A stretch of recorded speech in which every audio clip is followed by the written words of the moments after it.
Marc-André, enchaînons donc sur la course au Parti libéral du Québec, course à la chefferie, évidemment. Pablo Rodriguez a démissionné dans la foulée du scandale dévoilé par le bureau d'enquête. Marc-André, je comprends bien, il y a déjà possiblement un autre candidat qui entrerait dans la course? Oui, c'est ça. Ben moi, ce qu'on me disait en fin de semaine, c'est que Charles Milliard devrait s'annoncer d'ici la fin de la semaine. OK. Donc, ça, c'est le nom qu'on attend tous. Mais là, il y a des gens qui cherchent. On peut pas être aimé par tout le monde dans une formation politique. On peut bien comprendre ça. Mais là, il y a des gens qui cherchent. Il y avait le nom de Guy Cormier. Ça a l'air, ça, c'est non.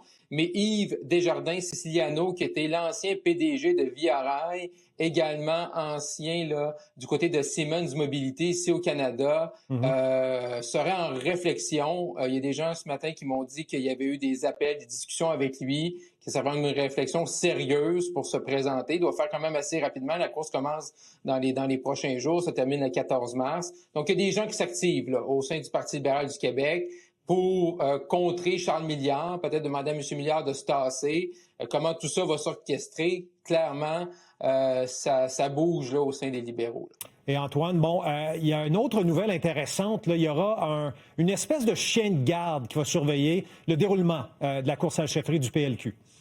Oui, un responsable de la conformité et de l'éthique. Et on a même son nom, Maître Julien Morissette, alors qu'il va pouvoir être une espèce d'observateur, même participant. Il va peut-être pouvoir même se rendre dans certains cocktails pour voir si tout se passe bien, s'il n'y a pas d'enveloppe. Ni de brownies. Oui, c'est ça, pas de brownies. Pas de brownies au menu. Ça c'est certain que... donc, c'est intéressant parce que c'est une proposition que Marois Risky avait faite en 2019 au parti, juste après son élection, donc quelques mois après. Elle dit, étant donné qu'on a beaucoup souffert de ça, elle avait dit, ça prendrait un responsable de l'éthique et de la conformité au parti.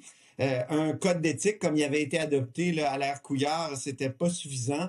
D'ailleurs, l'article 1.1 du code d'éthique, c'était « faut respecter les lois ». Ça part fort. Donc là, on aurait quelqu'un, un chien de garde.